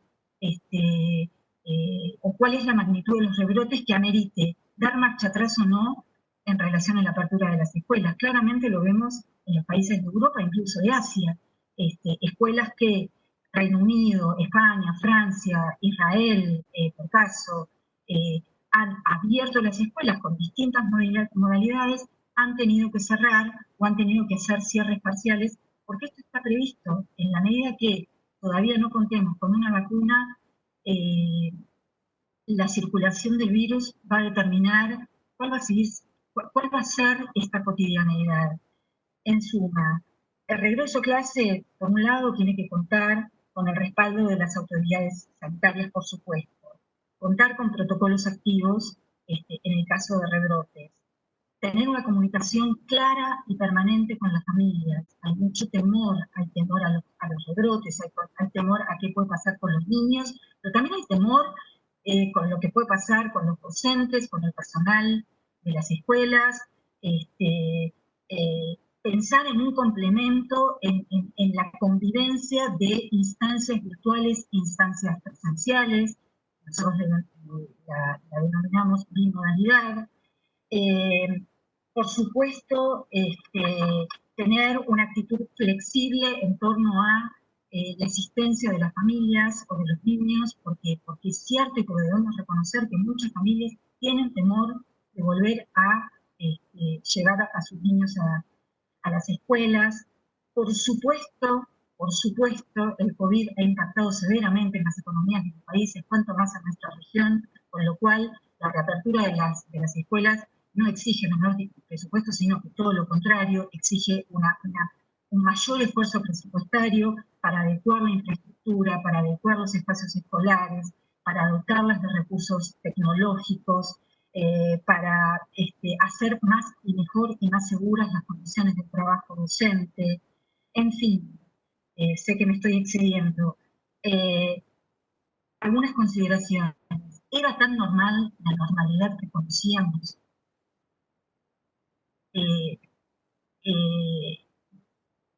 No habilita a pensar, sobre todo en una región tan desigual como la nuestra, cómo naturalizar la concentración de la pobreza.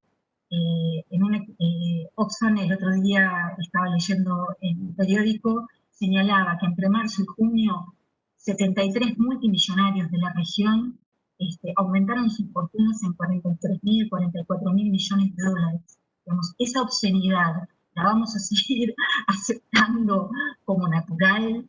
Se dice que el virus afecta y todos somos vulnerables al virus, por supuesto que sí, pero nos afecta de distinta manera.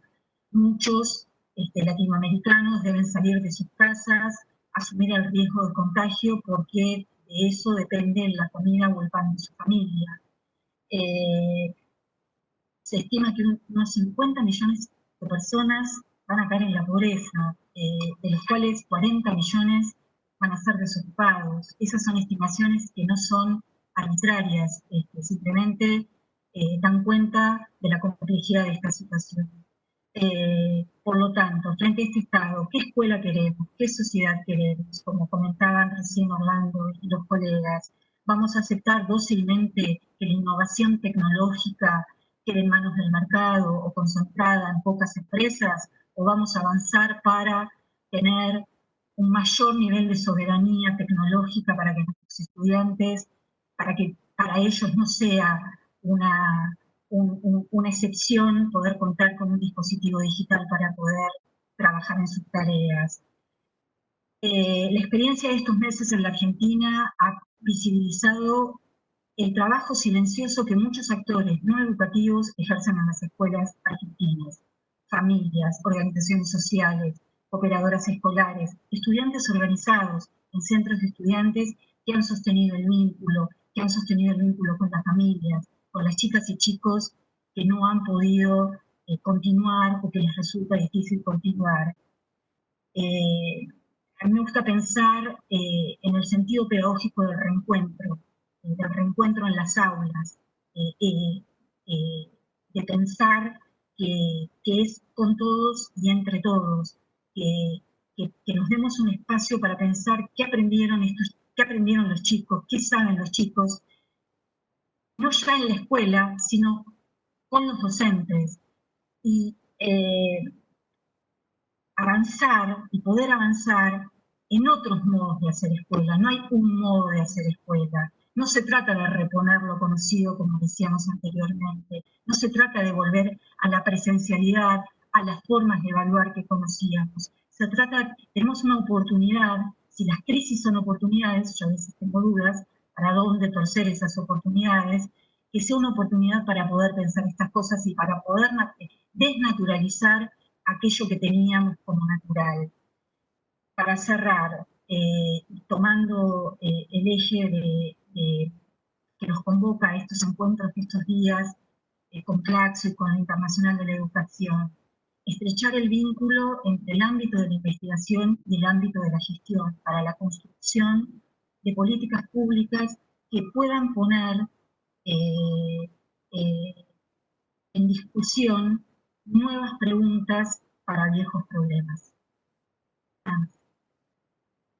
Muchas gracias, Fernanda. Bien, con Fernanda damos por cerrada esta primera parte del panel, donde cada uno de ustedes, Magali, Fernanda, Eloísa y Orlando, han podido hacer un planteamiento general en torno a esta mesa.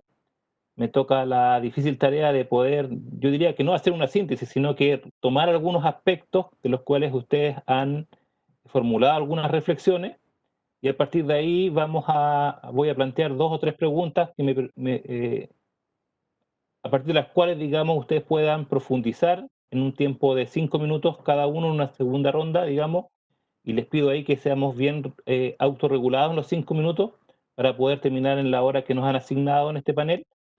Y las ideas que yo tomo básicamente como elementos de lo que ustedes han planteado, uno podría establecer que hay un cierto, digamos, planteamiento general que va generando una idea. Y lo primero de aquello es que efectivamente la pandemia viene a poner de manifiesto, digamos, una crisis que no es nueva, sino que tiene al interior de nuestros países latinoamericanos un largo plazo, y que pone de manifiesto con mucha crueldad, con mucha fuerza, las extremas desigualdades económicas, sociales, que configuran las sociedades en general, y junto a eso la extrema desigualdad también que está en los sistemas escolares, anclada en una lógica de mercado, con distintas profundidades en cada uno de los países, pero se pone, digamos, en cuestionamiento también esa crisis de los sistemas escolares tradicionales. Un segundo planteamiento que me parece que hay cierto acuerdo, digamos, en que esta idea de crisis implica necesariamente que no se puede volver a esta antigua normalidad, tal como estamos. O sea, Se ponen de manifiesto las dificultades, pero tampoco eso significa un pensamiento mecánico de un retorno, de una añoranza de volver a la escuela presencial tal y como estábamos antes de la pandemia.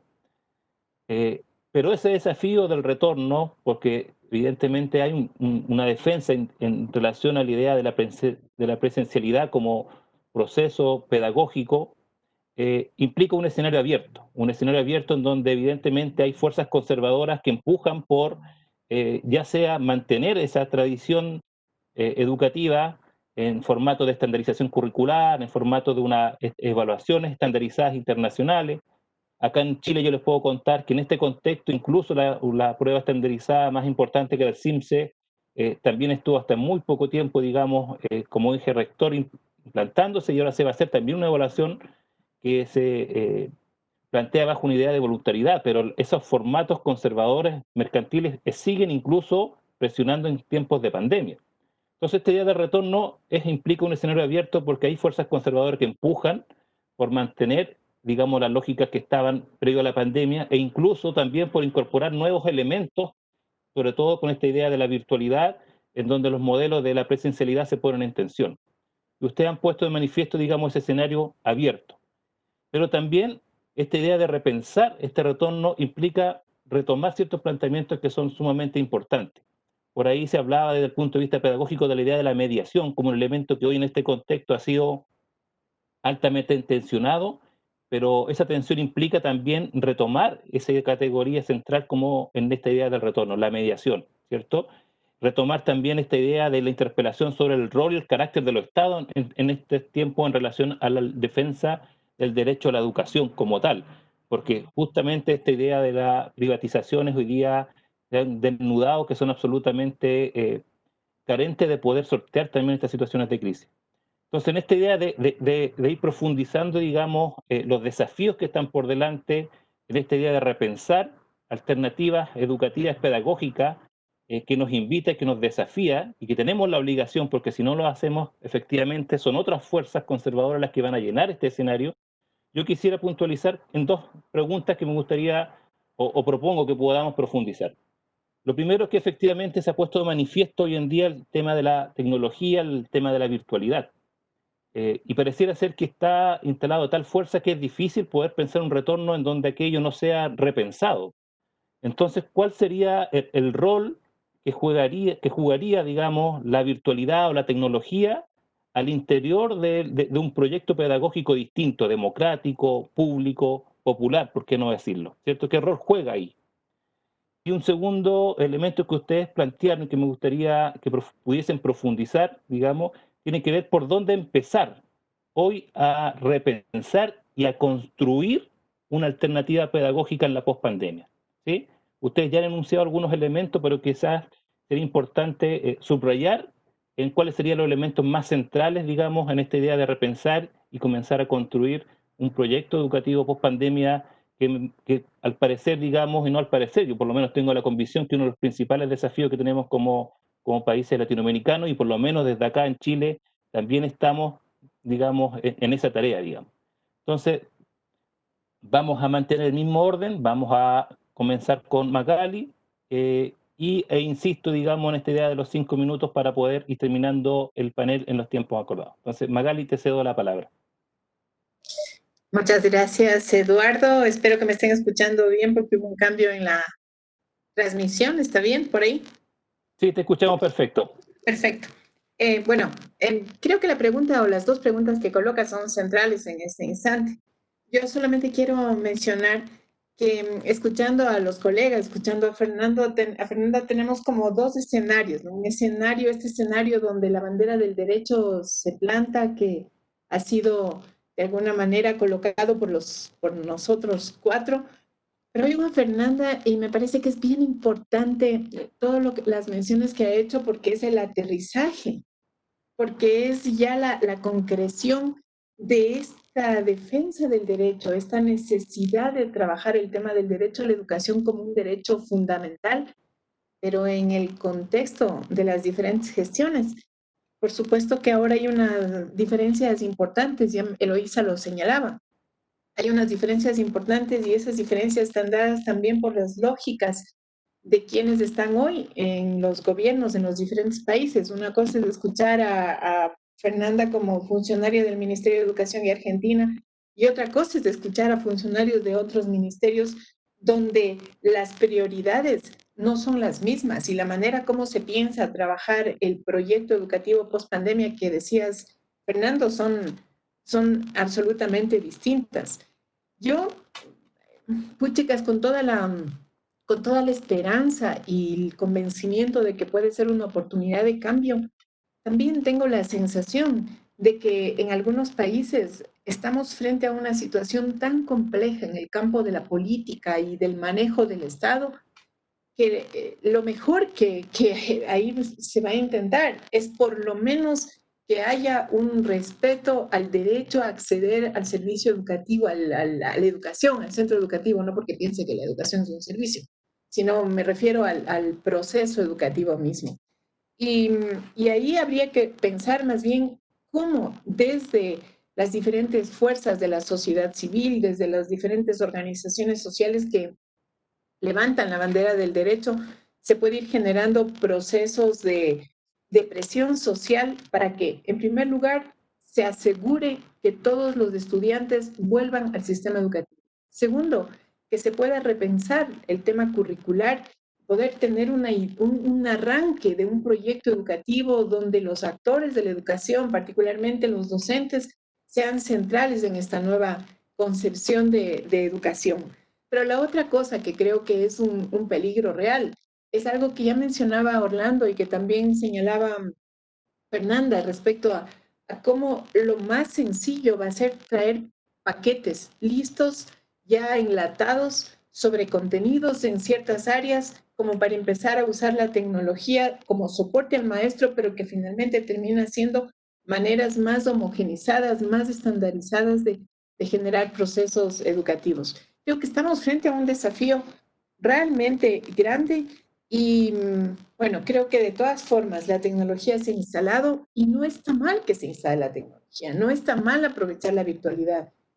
Creo que es más bien una oportunidad como para repensar los procesos educativos con apoyos para las lógicas pedagógicas de los maestros, pero el desafío mayor va a ser entender la educación como un derecho con todas las particularidades y con todas las amplitudes con las cuales han sido discutidas. Me reservo un par de ideas para la siguiente ronda. Magali, no hay una segunda ronda, por tanto, si tienes alguna idea más y quieras incorporarla ahora, te cedo los minutos que todavía te quedan un poquitito.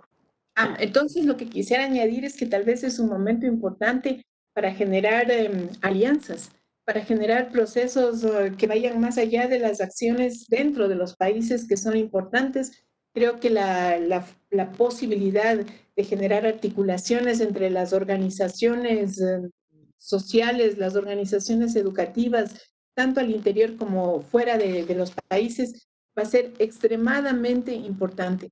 Yo tengo la sensación que la lógica de muchos de los estados en los países, en el contexto en el que estamos viviendo, que ya lo han mencionado los colegas, va a ir más bien en dirección de reducir el derecho a la educación, vulnerar el derecho a la educación y darle formas que van a estar disfrazadas de modernas, de tecnologizadas, pero que la tendencia no va a ser el respeto al derecho a la educación en los términos en que quienes venimos trabajando en esto concebimos. Me parece que ahí hay un campo fundamental para trabajar y es como uno de las estrategias que yo veo como posibles en la medida en que vayamos rompiendo las acciones, rompiendo en el sentido de no quedarnos dentro de cada una de nuestras realidades, sino poder generar movimientos mucho más amplios que puedan ir en dirección del derecho en un momento en que es extremadamente complejo. Es extremadamente complejo porque la tendencia será reforzar esta normalidad anterior con muchas más limitaciones que las que antes habían. Hay temas, por ejemplo, como la escuela abierta, la educación abierta, el homeschooling que ya se está planteando. En el Ecuador acaban de aprobar esa como una de las opciones de las familias, trasladando a las familias la tutoría y la mentoría de los estudiantes. Ahí están surgiendo unas formas que va a ser necesario poner sobre la mesa y tomar acciones de manera más concertada y mucho más en alianza y en articulación. Muchas gracias, Magali. Seguimos ahora entonces con Orlando. Bueno, yo voy a hacer también corto, tal vez tenga que pronto salirme un poquito antes, no, estoy confiando en que no. A ver, yo quiero empezar con esto. Hace poco escribí una nota sobre este tema del retorno a la escuela y la empezaba diciendo que lo que había pasado era que la tecnología había arrastrado la escuela a la sala de las casas. Fue como un vendaval, pasó y se llevó la escuela para la casa. Y allá la instaló alrededor de la tecnología. La escuela se instaló alrededor de la tecnología. Y yo me acordaba de que Arthur Clarke, el autor de 2001, Odisea en el espacio, tiene como cinco máximas o 5 leyes de la tecnología, 5 aspectos fundamentales. Y me acordé que el tercero, él decía que entre más avanzada es una tecnología, más termina pareciéndose a la magia. Y me parece que sí, eso es cierto, uno tiene fetichizada la tecnología. Una cosa interesante que ha ocurrido con la pandemia es que ha roto con eso, porque nos obligó a entender que la tecnología no es magia, sino que está ahí, que uno puede acceder a ella. Y entonces ha sido un valor agregado muy importante para todos, maestros, maestras, niños, padres, para todo el mundo, en el marco de las limitaciones que se tienen. Entonces, eso para decir que va a cambiar la visión de la tecnología en la educación, indudablemente. El riesgo es que cambie alrededor de cómo se está implementando y no a cómo la deberíamos incorporar. Es decir, entonces yo diría que una de las primeras cosas que habría que hacer para moverme ya en la segunda pregunta es empezar a pensar cómo se reconfigura esa relación con la tecnología y cómo se dimensiona realmente el papel de la tecnología en la escuela y en los procesos educativos. Porque ya no se va a poder devolver, es decir, pelear con la tecnología yo siempre he dicho que es inútil, porque es como si cuando se inventó el libro nos hubiéramos puesto a rechazarlo porque era el demonio de la tecnología. Para algunos lo fue, para la Inquisición lo fue, pero no pudo. Entonces, ese primer elemento es clave. Hay que reconfigurar y mediar eso. Y ahí tenemos una enorme debilidad, porque hoy leía yo aquí un análisis que se hacía de que en este año, en este gobierno, que es un gobierno de ultraderecha, se disminuyó 10 veces el monto de la inversión en ciencia y tecnología en Colombia. Y el articulista decía que bajar la inversión en ciencia y tecnología en estos momentos es como cerrar los acueductos en tiempo de sequía. Sí, y tiene efectivamente toda la razón. Entonces hay que hacer un esfuerzo integral, incorporar más los desarrollos en ciencia y tecnología, porque mientras no hagamos eso, seguiremos dependiendo de los conglomerados y de las plataformas externas.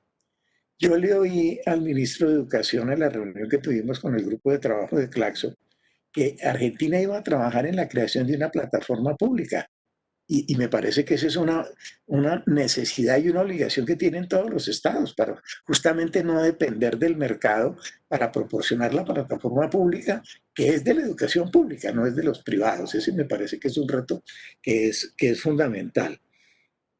La otra cosa es que, digamos, un escenario muy complicado que lo mencionaba Magali ahorita, es que esto no depende solo de lo que ocurre en la educación, sino de la correlación de fuerzas políticas general.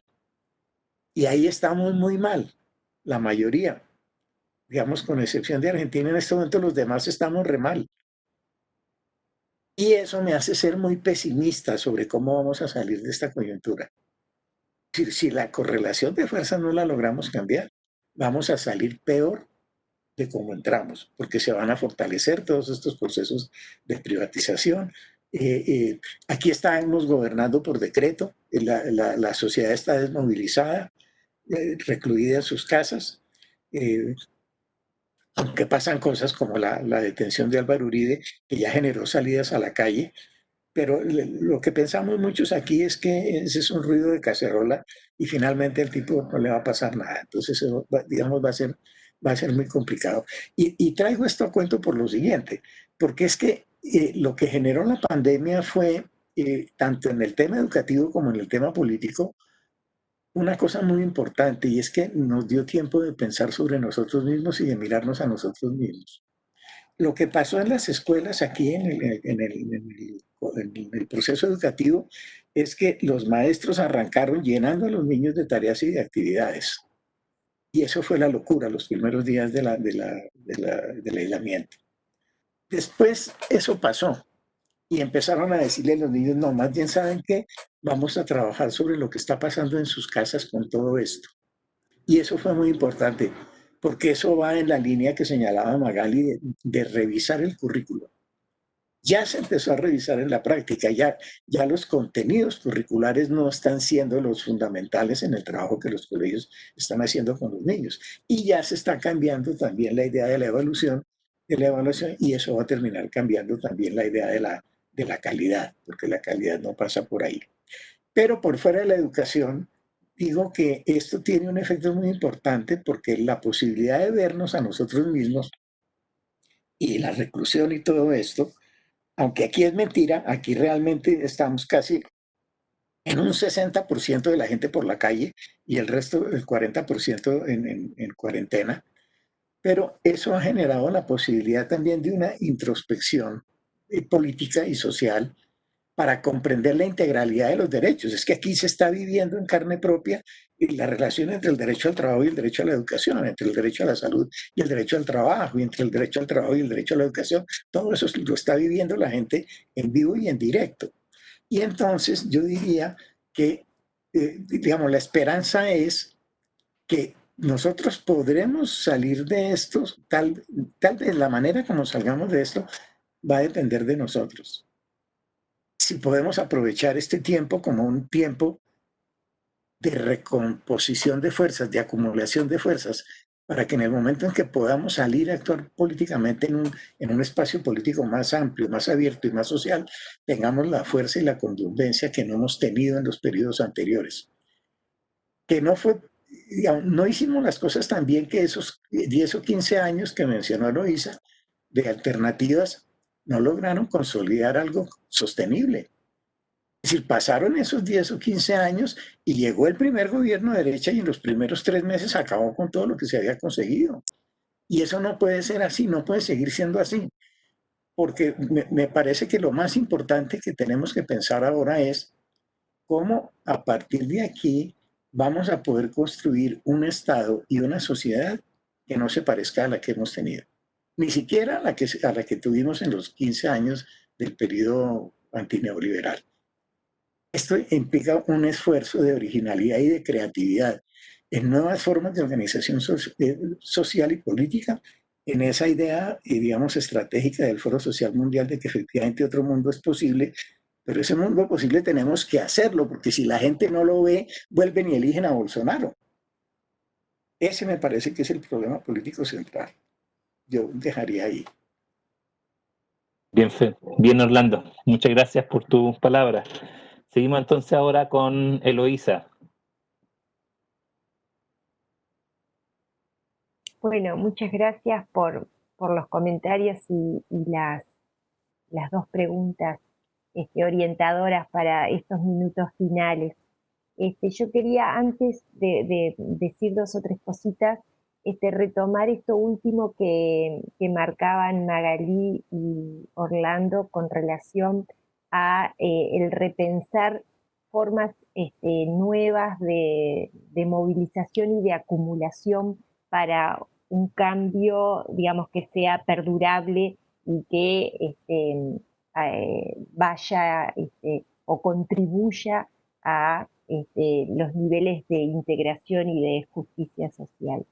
Y creo que, digamos, a pesar del confinamiento voluntario u obligatorio, en varios países latinoamericanos se han, digamos, producido manifestaciones muy creativas con relación a cómo expresar las ideas. Un ejemplo, digamos, en nuestro país El 20 de mayo, digamos, se cumple el asesinato de dos políticos prestigiosos de nuestro país en la República Argentina. Fueron asesinados en la época del Plan Cóndor, de las dictaduras del Cono Sur. Y todos los 20 de mayo se hacía una manifestación multitudinaria. Este año, digamos, había sido prohibida por razones obvias, y fue impresionante, digamos, cómo absolutamente todas las casas, los territorios, los lugares más recónditos de nuestro país lograron hacer presente, ¿no?, a todos los desaparecidos y a todas las violaciones a los derechos humanos no juzgadas, aún muchas de ellas en nuestro país del periodo de la dictadura. O sea que, digamos, estos tiempos de crisis han habilitado algunas formas alternativas de expresión y de manifestación popular, me parece interesante. Evidentemente también digamos, ha dificultado la operación de articulación y de coordinación o de organización de muchas otras, ¿verdad? Pero creo que hay digamos, una sensibilidad que busca formas creativas para oponerse en estos tiempos difíciles. Yendo un poquito a las preguntas que traía Eduardo como para reflexionar, la primera de ellas en torno, bueno, cómo pensar un proyecto popular post pandemia con la tecnología. Creo que evidentemente, como señalaban Magalí y Orlando, el tema no es tecnología sí o no, digamos, las tecnologías estaban instaladas, y lo que, digamos, hay que tomar es el aprendizaje en torno a el uso, digamos, más sistemático, si se quiere, en los ámbitos de la relación pedagógica de estas tecnologías. Hay que capitalizar esos aspectos que creo que ha sido positivo. Paralelamente, digamos, hay que promover, obviamente, un uso crítico fundamental, sobre todo en torno a el uso de las plataformas libres que se ponen a disposición, y bueno, ahí hay un trabajo pedagógico específico a realizar, hay una tarea docente. Y concomitantemente, digamos, los espacios presenciales hay que privilegiarlos como espacios de intercambio, de encuentro, de discusión, digamos, que tengan otra calidad, como decía, creo que era el segundo desafío que planteaba Magalí, que se tome una espesura particular y rompa las ritualizaciones muchas veces que la escuela moderna instaló. Yendo, digamos, bueno, ¿por dónde empezar con tantos desafíos, con tantas correlaciones de fuerzas complejas a nivel general en nuestra querida América Latina? Y allí yo marcaría 4 aspectos que tampoco son novedosos, los han expresado de una u otra forma Magalí y Orlando. En primer lugar, digamos, un elemento que es central es el lugar sustantivo que los docentes y la participación docente tiene en la construcción de la educación y de la educación pública en particular. Me parece que sin los docentes no se puede operar ningún cambio educativo. Esto no es nada novedoso, digamos, abundan las investigaciones al respecto y las experiencias de reformas educativas que se quisieron impulsar en décadas pasadas, dejando de lado a los colectivos docentes y que terminan fracasando, ¿no? O sea, que me parece que la centralidad del docente en el trabajo cotidiano, pedagógico, pero también en el trabajo más político-pedagógico es sustantivo. Otro elemento que me parece, un segundo elemento que me parece que es central, tiene que ver, digamos, con escuchar la voz de los estudiantes y de las familias, ¿no? Algo que muchas veces es dejado de lado. Y la participación estudiantil se ha restringido y en nuestro país en particular se busca, digamos, a través de esta ley que mencionaba, restringir los niveles que se habían logrado avanzar en torno a esto. Un tercer elemento tiene que ver con algo que mencionaba, atender la diversidad en clave territorial. Pero estas diversidades de formas y de variaciones del trabajo pedagógico y de la organización, de los tiempos y espacios que se configuran en las distintas escuelas, tienen que habilitarse, pero sin perder, ahí se genera un punto de tensión importante, sin perder de vista los elementos universales y sin perder de vista la construcción de lo común, ¿no? Porque si no podemos terminar, digamos, configurando distintos guetos escolares, ¿no? Aquí hay una tensión que como tal se debe trabajar, me parece a mí, ¿no?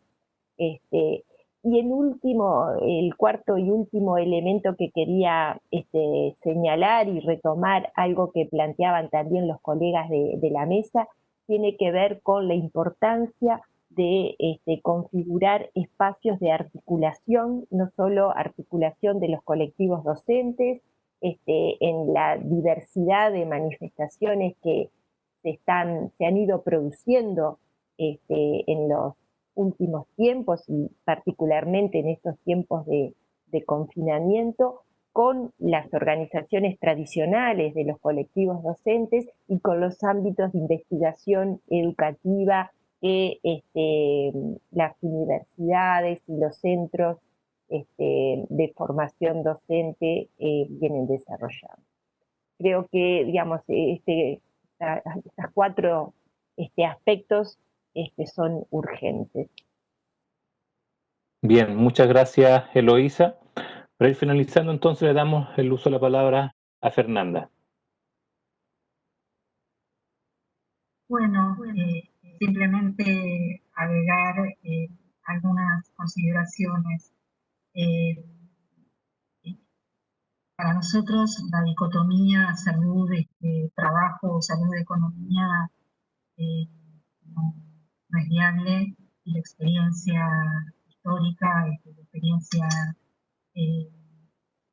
nos muestra precisamente todo lo contrario. Las economías del mundo se han caído, se han desplomado.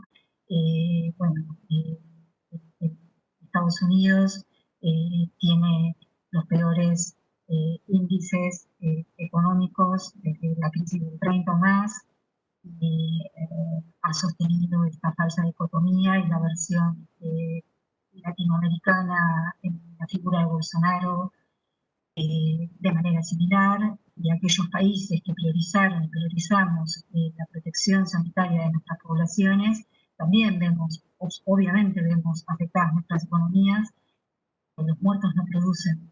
Entonces, realmente esa es una dicotomía que no es viable. Por otro lado,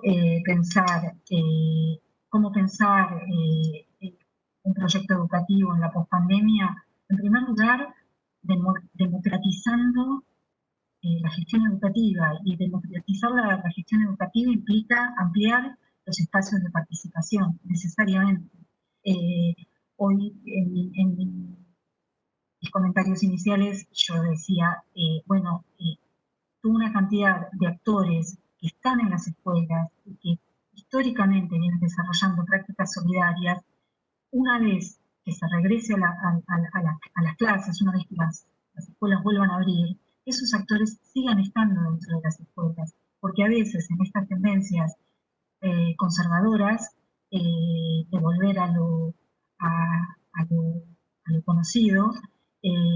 Muchas veces, no digo siempre, hay experiencias muy valiosas, pero en otros casos, todas las experiencias de articulación territorial, de articulación con las familias, con otros colectivos, se dejan de lado y empiezan a perder el vigor y la importancia que tienen en este contexto.